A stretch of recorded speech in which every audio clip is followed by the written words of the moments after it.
Bismillahirrahmanirrahim.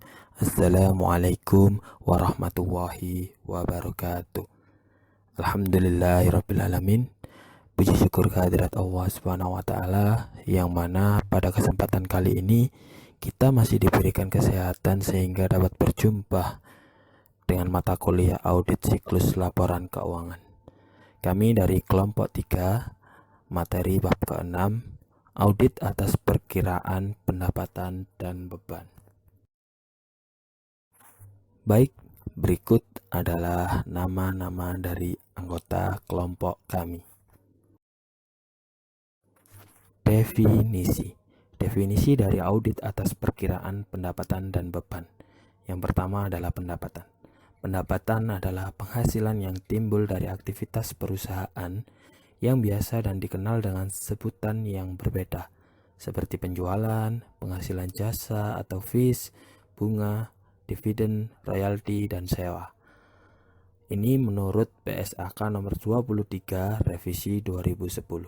Sedangkan penghasilan adalah didefinisikan sebagai kenaikan manfaat ekonomi selama satu periode akuntansi dalam bentuk pemasukan atau penambahan aset, atau penurunan liabilitas yang mengakibatkan kenaikan ekuitas yang tidak berasal dari kontribusi penanaman modal.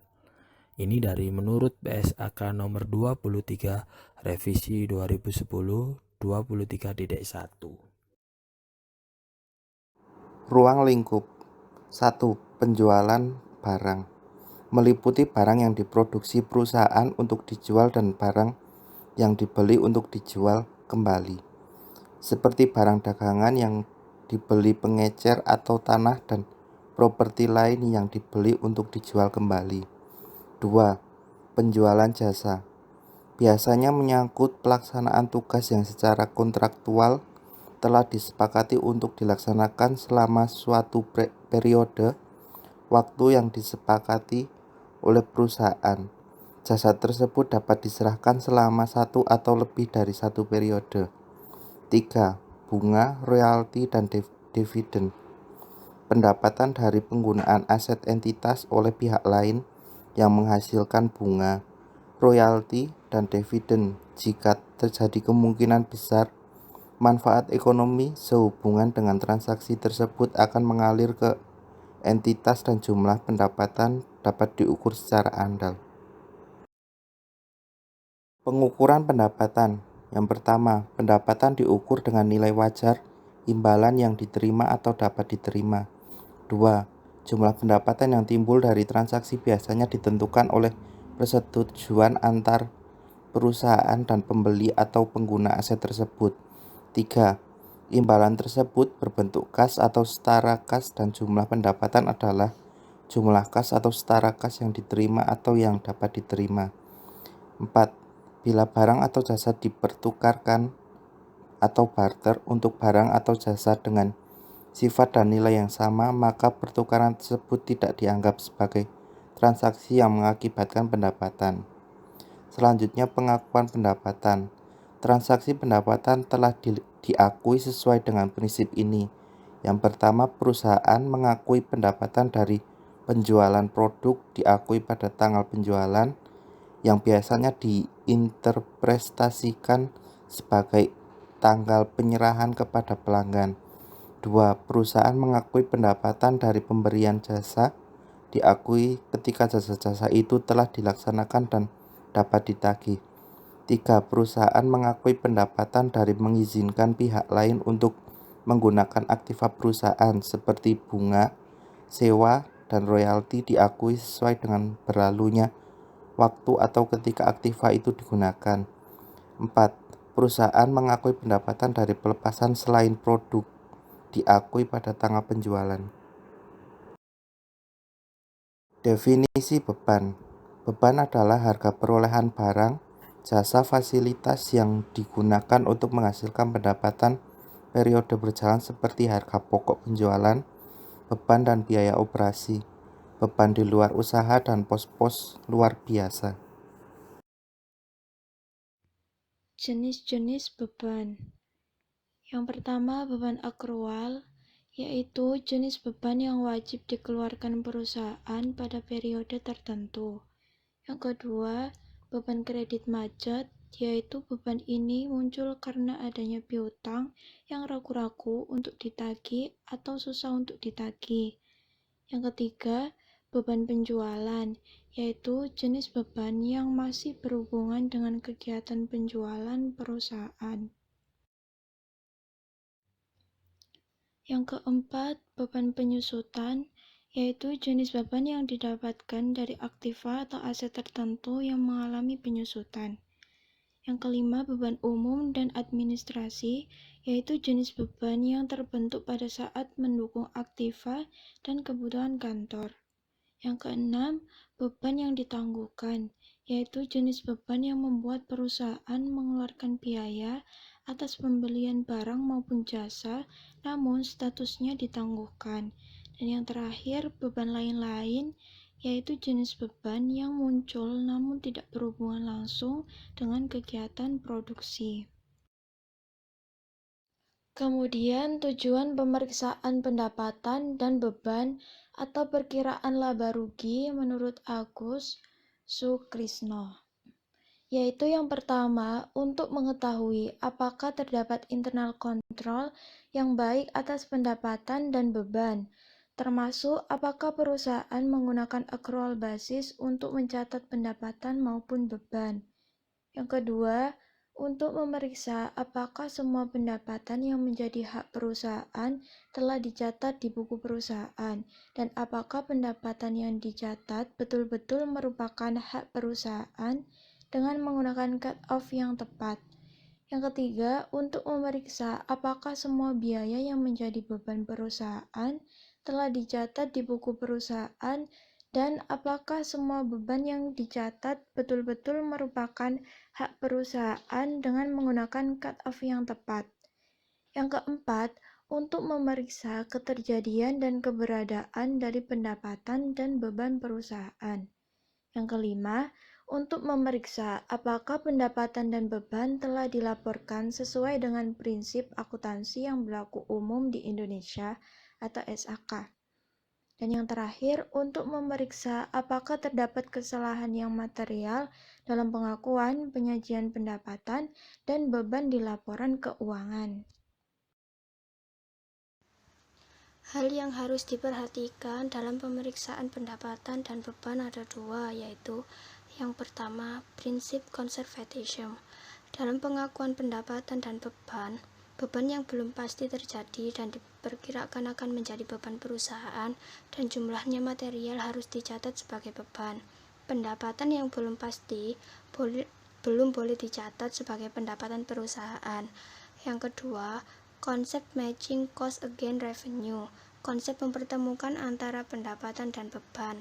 Pendapatan yang terjadi pada tahun 2012 harus diakui pada tahun 2012, sedangkan beban yang terjadi pada tahun 2012 harus diakui pada tahun 2012.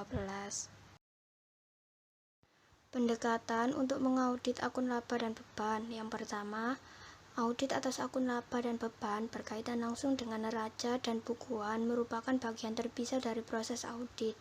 Salah saji akun laporan laba rugi hampir selalu mempengaruhi akun neraca dan juga sebaliknya. Yang kedua, kami akan menyampaikan uraian singkat mengenai pengujian tersebut sebagai review atas materi yang dibahas dalam bab yang sebelumnya. Review ini menunjukkan bahwa sifat berkaitan di antara bagian-bagian audit berbeda dengan pengujian akun laba dan beban.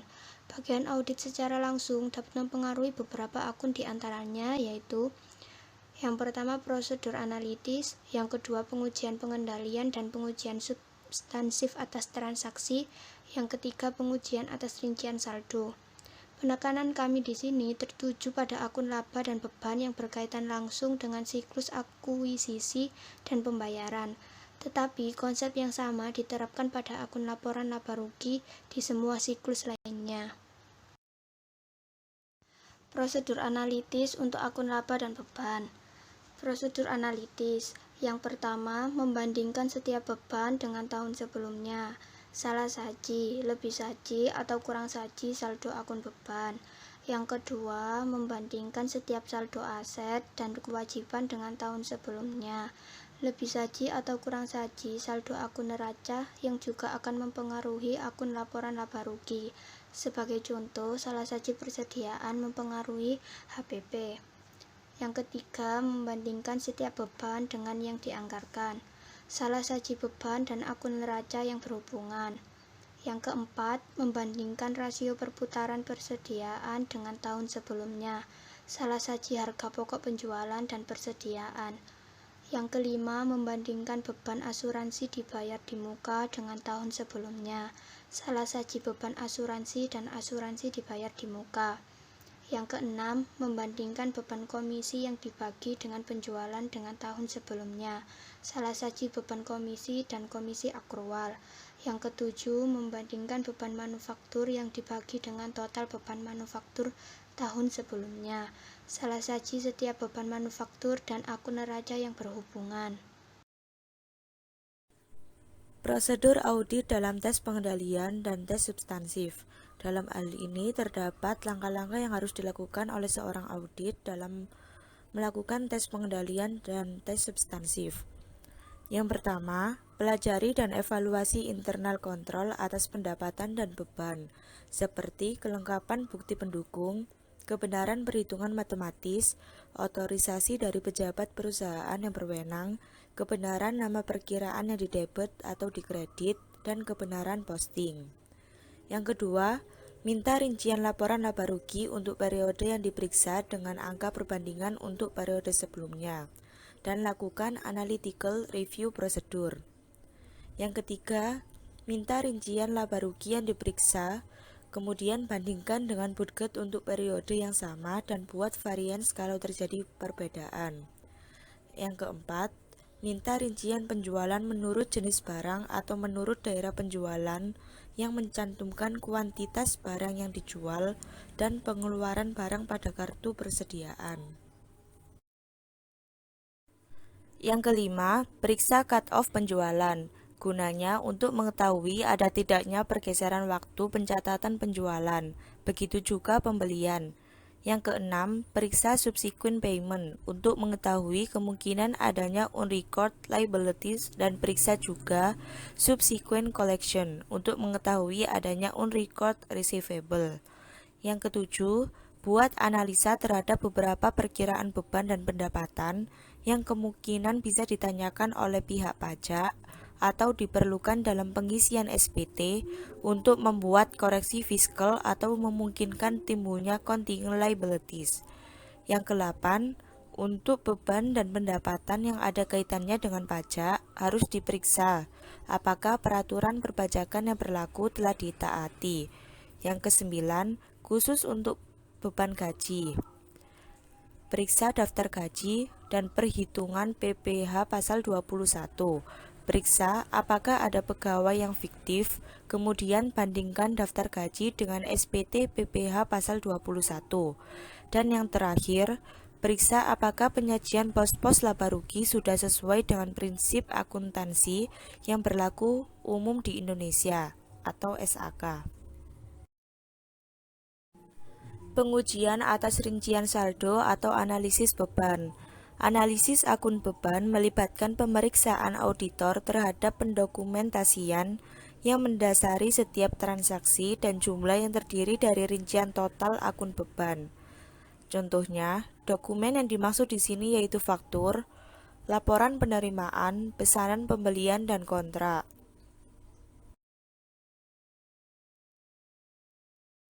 Sekian dari kelompok kami. Mohon maaf bila ada kesalahan atau kekurangan.